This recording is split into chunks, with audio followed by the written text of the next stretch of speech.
creepy old house loomed like a giant against the dark sky. I just inherited it, but it had been empty for ages and looked spooky. A shiver ran down my back, even though there wasn't even a storm yet. I unlocked the creaky door with a rusty key. Inside, dust swirled in the faint light from outside. It smelled old and forgotten, and every creak of the floorboards made me jump. This wasn't a one-night job, maybe a whole weekend to explore. My flashlight cut through the gloom as I walked. Cobwebs hung like cobweb ghosts on the walls. A fancy staircase with a shiny railing led upstairs. Each room held a story. A dress hanging in a girl's room, a broken doll on the floor.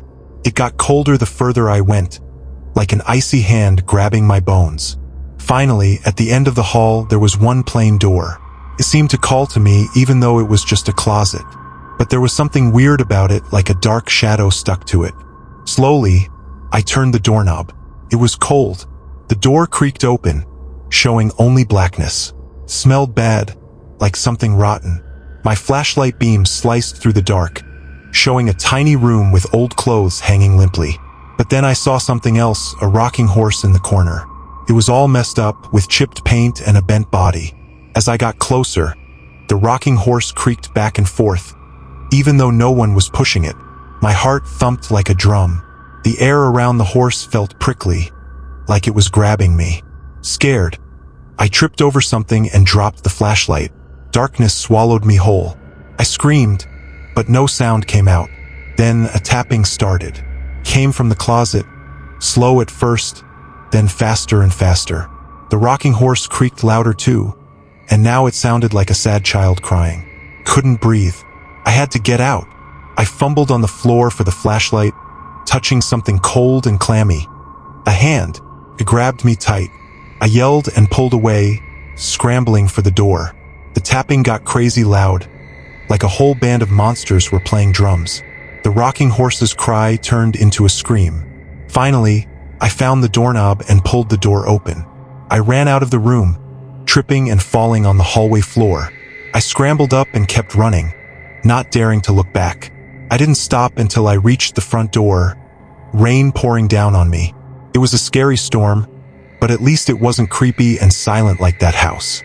I ran into the rain, not caring where I went, as long as it was far, far away from that place and the image of the bony hand that gripped me in the darkness. The memory sent another shiver down my spine, even as I huddled under a nearby awning, the rain soaking through my clothes. Lightning continued to flash, momentarily illuminating the deserted street. The storm raged for what felt like hours, but eventually, the intensity subsided. Panting, I pulled out my phone, the screen mercifully flickering to life. With shaking fingers, I dialed my best friend, Camila. The first ring felt like an eternity. Finally, her voice, groggy with sleep, filled my ear. "Hey, Olivia? It's almost 3 in the morning. What's going on?" "Camila," I croaked, my voice hoarse. "I'm at the house. I need you to come get me." Briefly, I told her a jumbled mess of the rocking horse, the cold hand, and the overall creepiness of the place. Silence followed. Then, a hesitant, "Are you serious? You're scared of a spooky old house?" Frustration bubbled up. "It's not just spooky, Camila. Something's wrong there. Please, just come get me." There was another sigh, then, "All right, fine. But if this is some elaborate prank, you're cleaning my apartment for a month." Relief washed over me. "It's no prank. I'll be waiting outside." The wait for Camila felt intensely long. Just as dawn began to paint the horizon with streaks of pink and orange, I saw her car pull up. Relief flooded me as I scrambled into the passenger seat. The warmth of the car a welcome change from the chilly night. "All right," Camila said, concern etched on her face. "Tell me everything." I poured out the entire story, from the moment I stepped into the dusty house to the chilling encounter in the closet. Camila listened intently, her brow furrowed. "Okay," she said finally. "Maybe it's not a prank, but ghosts aren't real, Olivia. Maybe it was just your imagination playing tricks on you in the dark." Despite a flicker of doubt, I knew what I had experienced. It wasn't my imagination, I insisted. There was something there, Camila. Something bad. We argued back and forth for a while, but Camila, ever the skeptic, remained unconvinced. Finally, she dropped me off at my apartment, promising to help me move things out of the house, as long as I promised not to spend another night alone in that creepy place. Exhausted and shaken, I collapsed onto my bed. Sleep came easily, filled with fragmented dreams of rocking horses and cold, grasping hands. The image of the closet door, ajar and menacing, lingered in my mind. The events at the house continued to haunt me. Even surrounded by the familiar comfort of my own apartment, I couldn't shake the feeling of being watched. I started researching the history of the house online, hoping to find a clue about the strange happenings. Days turned into weeks, and my search yielded nothing. Frustrated, I was about to give up when I stumbled upon a dusty old newspaper article tucked away in the local library archives. The headline sent a jolt through me. Tragedy strikes local family. Young girl disappears from home. The article detailed the disappearance of a little girl from the very house I had inherited. It mentioned an unfinished rocking horse in her room, a project she had been working on with her father. The chilling realization hit me, the rocking horse in the closet. Armed with this newfound information, I called Camila. This time, the skepticism in her voice was replaced with genuine concern. We decided to return to the house, this time with a plan. We would investigate the closet further, hoping to find something, anything, related to Mary's disappearance. We returned to the house on a bright, sunny afternoon. The stark contrast to my previous visit, a stark reminder of the unsettling atmosphere that clung to the place even in daylight. Armed with flashlights, though this time with a backup battery pack, and a healthy dose of fear, we approached the room at the end of the hall. The doorknob felt cold under my hand, and for a moment, I hesitated. Camila placed a reassuring hand on my shoulder. "Ready?" she asked, her voice barely above a whisper. I took a deep breath. "As ready as I'll ever be," I replied. With a creak that echoed through the silent house, the door swung open. The stale air hit us first, thick with dust and a faint musky odor. The rocking horse sat in the same corner, its chipped paint and warped form even more unsettling in the daylight. My eyes darted around the cramped space, searching for anything out of the ordinary. "There's nothing here," Camila muttered, her voice laced with disappointment. Just as I shared her sentiment, a glint of metal caught my eye. It was half hidden beneath a pile of moth-eaten clothes in the back of the closet. I reached down, brushing aside the fabric with a sense of foreboding. My fingers brushed against something cold and smooth, a locket. It was a small silver locket worn with age, but the clasp was still intact. My heart pounded in my chest as I carefully pried it open.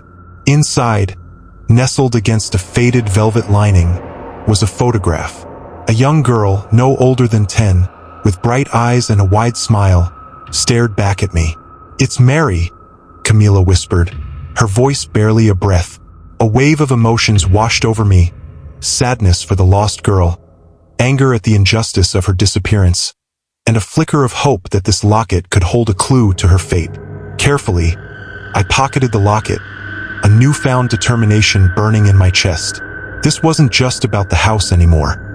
It was about finding answers for Mary and bringing peace to her restless spirit. We spent the rest of the afternoon scouring the house, searching for any hidden compartments, loose floorboards, or anything that could lead us to a deeper truth. We found nothing, but the oppressive atmosphere of the house made us both jumpy and on edge. Leaving the house with a heavy heart, we knew this wouldn't be our last visit. Armed with the photograph and the locket, we planned to delve deeper into Mary's disappearance. We contacted the local historical society, hoping to unearth any records or information about the case. The following days were a blur of research and dead ends.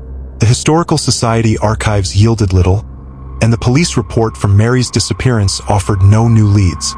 Frustration gnawed at me, but the image of Mary's smiling face in the locket kept me going. One evening, as I pored over the newspaper article again, a detail jumped out at me, a mention of an unfinished basement in the house. A spark of hope ignited within me. Could the basement hold the key to Mary's fate? The next day, Camila and I returned to the house, determined to explore the basement. We located a hidden hatch behind a dusty bookshelf in the living room. A rickety wooden ladder creaked as we descended into the cool, damp darkness. The basement was a labyrinth of cobwebs and forgotten objects. Flashlights cut through the gloom as we navigated the dusty space. In the back corner, we stumbled upon a room, its door hanging crookedly off its hinges. Taking a deep breath, we pushed the door open, the sound echoing through the silent basement. Inside, the room was filled with old toys and children's furniture, a chilling reminder of a life cut short. In the center of the room stood a rocking horse, a perfect replica of the one in the closet. But this one was whole and meticulously crafted. A faint scratching sound came from beneath the floorboards. We exchanged a nervous glance, a sense of dread settling in our stomachs. Camila grabbed a crowbar from her toolbox, and with a deep breath, I pried up a loose floorboard. A small, dusty box lay hidden beneath the boards. My fingers trembled as I reached inside and pulled out a stack of aged notebooks. As I flipped through the pages, a gasp escaped my lips. They were Mary's drawings, filled with vibrant colors and fantastical creatures. But amongst the artwork, there were hidden messages, cryptic symbols scrawled across the margins. A cold shiver ran down my spine. This wasn't just a child's playful doodles. This was a message, a desperate plea for help. We had stumbled upon a secret, and now the question hung heavy in the air. Who was Mary trying to reach? We emerged from the basement, the weight of the discovery pressing down on us. Huddled around a kitchen table back at my apartment, we spread out Mary's drawings, the symbols echoing an unsettling familiarity. Camila, ever the pragmatist, suggested they were just childish scribbles, but a gnawing fear told me there was more to it. Days blurred into weeks as we delved into research. Local folklore archiviel d'aide à sciing de possibility. The symbols in Mary's drawings were similar to ancient markings used in a forgotten ritual, a ritual to summon a malevolent spirit. Suddenly, the chilling events in the closet made sense. The unseen entity, the bone-chilling grip, the rocking horse, it all pointed towards a dark presence trapped within the house. And Mary's, somehow, had stumbled upon the key to releasing it. The realization filled me with a chilling certainty Mary's wasn't just lost. She was trapped within the house, bound to the entity she inadvertently summoned. Fear warred with a newfound determination. We had to help Mary's, break the ritual and free her spirit. Our research led us to a local historian, a man steeped in the town's forgotten lore. He confirmed our fears about the symbols and the ritual, but breaking it, he warned, wouldn't be easy. It required specific objects and a precise incantation, lost to time. Desperate, we scoured online forums and dusty bookstores, piecing together fragments of the lost ritual. Days turned into nights, fueled by coffee and fear. Finally, after a week of frantic searching, we found it. A faded manuscript detailing the counter-ritual, hidden within a rare occult book. We gathered the necessary items, herbs, candles, and a small silver mirror, the faint echo of Mary's locket.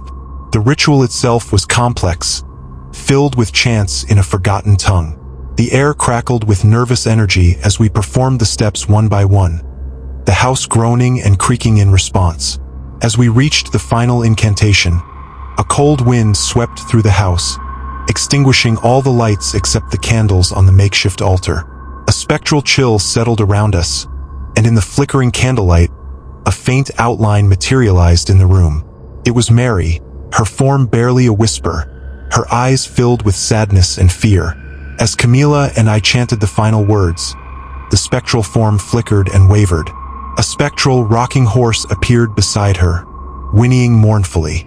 Then, with a final, heart-wrenching cry, the figures dissolved into a shower of shimmering light. The silence that followed was deafening. We had broken the ritual, but the lingering emptiness was heavy.